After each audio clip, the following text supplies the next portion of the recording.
He is the United States Senator from Delaware, at Chris Coons, ChrisCoons is his Twitter account. Senator, welcome to the program. Thanks, Tom. Thanks for a chance to be on today. I much appreciate your showing up. Tell me, if the Republicans, when the issue of tax exemptions, doing away with the tax break for corporate jets was brought up in these hearings, Eric Cantor freaked out. He frequently flies on these things and stormed out of the room. You have John Boehner saying no tax increases of any kind. You've got Norquist and all these others saying closing loopholes are tax increases. There doesn't seem to be any sign of give on the Republican side. The Democrats are saying, how are we going to do this without raising some revenue? And the president yesterday, pretty explicit: millionaires, billionaires, corporate jet owners. If this collision continues up until August 2nd, what are the possible remedies? What can be done? Well, Tom, I am very worried that we're not making the progress we need to, and time is running out. The walkaway that you described by Cantor, by Kyle, by others, that has led to the virtual collapse of the Biden-led senior leadership budget negotiations has put us in a very tough spot. I do agree with and support the president's effort yesterday to remind everyone in this discussion that our problems are too big, that the math just doesn't work for us to try and make the progress we need to in getting our financial house in order by only cutting domestic discretionary spending. Both parties, and I'll try to be fair about this, both parties have their preferred way of moving forward. Many in my caucus would prefer that we allow the Bush-era tax cuts for the wealthiest to expire, that we find ways through tax reform to lower rates, broaden the base, and bring in more revenue. And many in the other party seem more narrowly focused on cutting long-standing elements of the progressive heritage of this country: Medicare, Medicaid, Social Security, a lot of different programs that make it possible for us to invest in winning the future. They want to destroy the New Deal.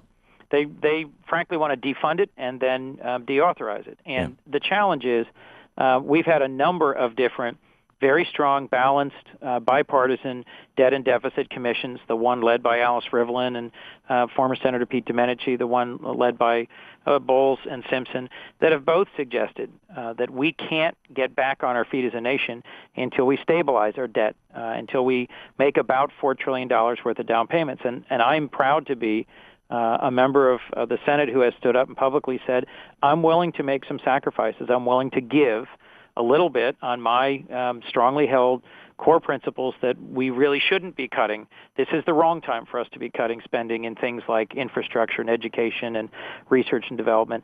I'm willing to put on the table significant cuts, but I think we need to be met halfway. I think our path forward ought to be a balanced one that shares the sacrifice across the country and across all different interest groups, and demonstrates that we're in this together. And I don't know how we're going to get through this without them coming to the table. Haven't we already gone halfway? The 400 richest people in America pay an average 16% income tax right now and have more wealth than the bottom 150 million. After 30 years of trickle-down Reaganomics, we have been reduced to a nation of peons. We have gone more than halfway. Well, Tom, I think you're right that we're in a place where without some basic tax reform, without some changes that shows that all of us have got some skin in the game and all of us are willing to contribute to paying the bill that's come due, it's not a fair and appropriate way to go forward. The last decade, as you know, since the last time we had a balanced budget under President Clinton, the last decade is one where we had a president and a Congress that took us to war in two countries, that dramatically expanded federal entitlement benefits through Medicare Part D, and then did not pay the bill. Right. There was a budget discipline in place under Clinton that was called Pay As You Go, that kept us on the right track and produced surpluses. The Republican president and Congress abandoned that discipline. And I think it's time for us to put together a path forward that says we're all in this together. We're all going to need to make some sacrifices, and I frankly am very concerned, Tom, about the rigid intransigence of the other chamber and the other party, that they're unwilling, at least publicly, to say that revenue has to be part of the mix and that Pentagon cuts have to be part of the mix. Every commission that's been in front of us in the Budget Committee has said that, and privately, every Republican I've had a chance to really have a constructive conversation about this recognizes that. But as a party and as a chamber, both the Republican Party and the House are not currently willing to come to the table and make that kind of deal. And you mentioned August 2nd. Frankly, the deadline's a lot closer than that. We've already passed it. We're borrowing 16, from the Federal Employee Pension Fund right now to keep the government going. That's right. And I think it's important for listeners to realize that we're already in the red zone. Folks who are familiar with business in this chamber all the time go to the floor and give speeches about the importance of predictability, the importance to the markets of predictability. We need to have predictability. Well, what we're doing right now, I believe, is scaring the global markets and convincing folks around the world that we may no longer be a great place to invest. And I think it is irresponsible, and I think it's putting the wealth and the future and the opportunity of working-class Americans at risk. I think the hit that pension funds and that family savings and that home values will take if we default is something we shouldn't even be contemplating. We shouldn't even come close to August 2nd. Yeah. We ought to have this worked out already. Senator Coons, if the shared sacrifice part means that Democrats dial back on social programs that put money in working people's hands, who then spend 100% of that money, which is economic stimulus, if those programs get dialed back, you're going to see the economy slow down. I mean, we just saw this report 3 days ago where 23 states now in the last 2 years have increased spending and increased taxes, and 25 states have cut spending and cut taxes. And in those states that increased spending and increased taxes, there was an average little over 1.2% increase in GDP and an increase in employment. And in those states that cut spending and cut taxes, there was a 0.5%, 0.5% drop in GDP and an increase in unemployment. So if this compromise happens, the economy is going to get even worse. And that's what Mitch McConnell said a year ago. He's going to make Obama a one-term president.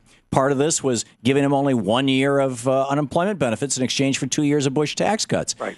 It just seems to me like the Republicans have rigged this game. They're setting up a disaster for the U.S. economy. They're planning on blaming it on you and President Obama. And the media doesn't pay attention to this. The American people don't know what's going on. Tom, I think you're right, and we're in very treacherous waters here because at the end of the day, what we're supposed to be about, folks who get elected and sent to Washington, is representing our states and our country and trying to do what's right for all of us for the long term, not just trying to win the next election, not just trying to win short-term partisan advantage. I do think I'm someone who supports the idea that when you've got a record recession, you need to invest. You need to spend the money to invest in schools and in infrastructure and research and in exports, and that's how you grow your way back into a more vibrant economy. The idea that further slashing spending is necessarily going to create jobs, which I hear here all the time. There are folks here who go to the floor all the time and say the way to get this economy moving again is to slash federal spending. I disagree with that. And I think there's no economic science to back it up. We do all of that cutting in the short term, and we only do it from domestic discretionary. That's why I'm supporting a budget that balances and phases any sort of cuts in what I think is a responsible way and preserves the progressive heritage of this country. Well said. Senator Chris Coons from Delaware. Coons.senate.gov is the website. Senator, thanks for dropping by and talking with us today. Thank you, Tom. And good luck in your efforts. Much appreciated. Very glad that you're there.